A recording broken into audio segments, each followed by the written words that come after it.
Desdolarização. Recentemente, este assunto tem sido tema de debates e prioridade nas negociações bilaterais entre alguns países como Brasil e China. Por quase 80 anos, o dólar foi indiscutivelmente a principal moeda utilizada no comércio internacional e a mais utilizada como reserva de valor. Porém, a hegemonia do dólar deu aos Estados Unidos um poder implacável e se tornou uma poderosa arma geopolítica para aniquilar a economia de nações inimigas. Mas hoje, o domínio do dólar está ameaçado por uma nova ordem mundial que está se formando. E a China, juntamente com os BRICS, estão construindo alternativas ao dólar, pois uma arma tão poderosa nas mãos de uma única nação faz com que todas as outras sejam reféns de sua supremacia. Mas como o dólar se tornou a principal moeda utilizada no mundo? Como o dólar deu tanto poder aos Estados Unidos? E como a China planeja destruir a hegemonia do dólar no comércio internacional? Em 1944, um ano antes do fim da Segunda Guerra Mundial, a Europa estava destruída, e os Estados Unidos, por sua vez, além de estarem com seu território 100% preservado, eram a única nação substancialmente rica e mantinham 75% das reservas em ouro do planeta. Já prevendo a derrota da Alemanha, representantes de 44 países aliados, incluindo o Brasil, se reuniram no estado de New Hampshire na Conferência do Acordo de Bretton Woods para definir os rumos do sistema monetário internacional. No acordo, ficou estabelecido que as moedas dos países estariam atreladas ao dólar com um câmbio fixo, e o dólar em uma paridade fixa de 35 dólares para cada onça de ouro. Também foram criados o FMI e o Banco Mundial, ambos com sede nos Estados Unidos. Com o fim da guerra, os preciosos dólares estadunidenses foram fundamentais para ajudar a reconstruir a Europa com o Plano Marshall e o Japão com o Plano Doge, e também foi importante para a estabilização do comércio global. Ao passo em que os dólares ajudavam os novos parceiros dos Estados Unidos, os Estados Unidos se firmavam como uma superpotência e uma liderança do bloco ocidental. O único rival geopolítico à altura no globo era a União Soviética. Com a constante escalada da Guerra Fria entre os Estados Unidos e a União Soviética, os custos das guerras da Coreia e do Vietnã elevaram o déficit fiscal dos Estados Unidos, e com isso, a constante emissão de dólares pelo governo estadunidense para cobrir seus déficits. Na França, o sistema Bretton Woods foi chamado de privilégio exorbitante da América, pois estando o sistema monetário global baseado nos Estados Unidos, o mundo estava literalmente financiando os gastos do governo e o padrão de vida estadunidense.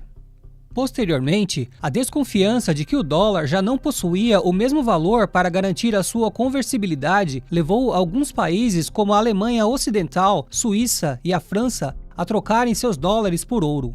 Com suas reservas de ouro em queda, o sistema Bretton Woods estava à beira do colapso.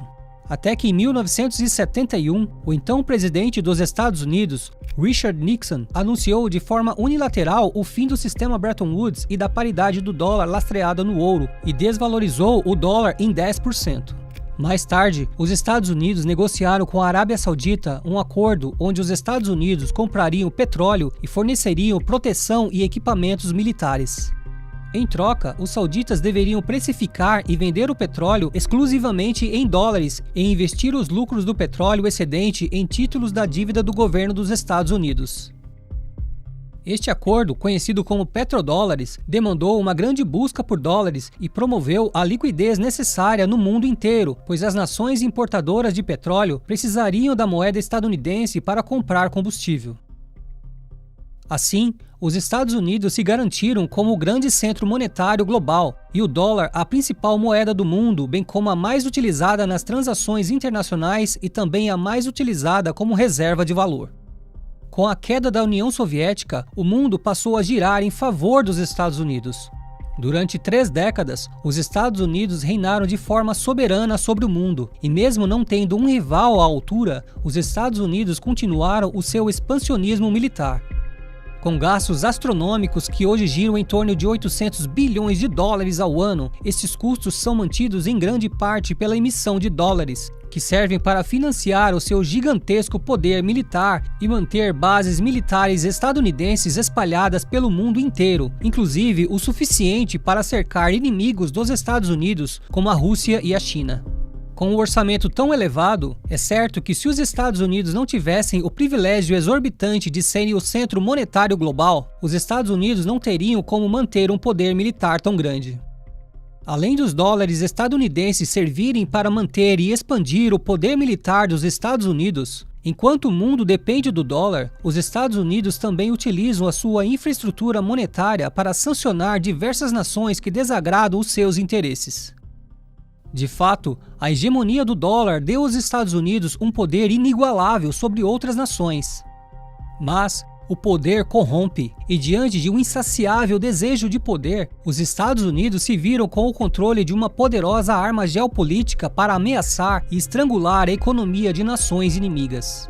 Em 2018, quando os Estados Unidos se retiraram do acordo nuclear com o Irã e restabeleceram as sanções aos iranianos, até mesmo os países europeus se sentiram prejudicados, pois estes tinham acordos comerciais com o Irã, mas tiveram que suspendê-los quase que em sua totalidade devido às imposições dos Estados Unidos.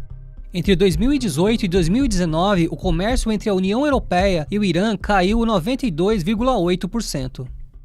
Já em 2022, devido à guerra da Ucrânia, os Estados Unidos e a União Europeia excluíram a Rússia do sistema ocidental de pagamento SWIFT, pois para o Ocidente, sancionar a Rússia era uma forma de isolá-la e destruí-la economicamente. Mas a Rússia já havia entrado em acordo com a China para utilizar o CIPS, que é um sistema de pagamentos chinês, completamente livre do dólar e principalmente livre das sanções dos Estados Unidos. Embora o CIPS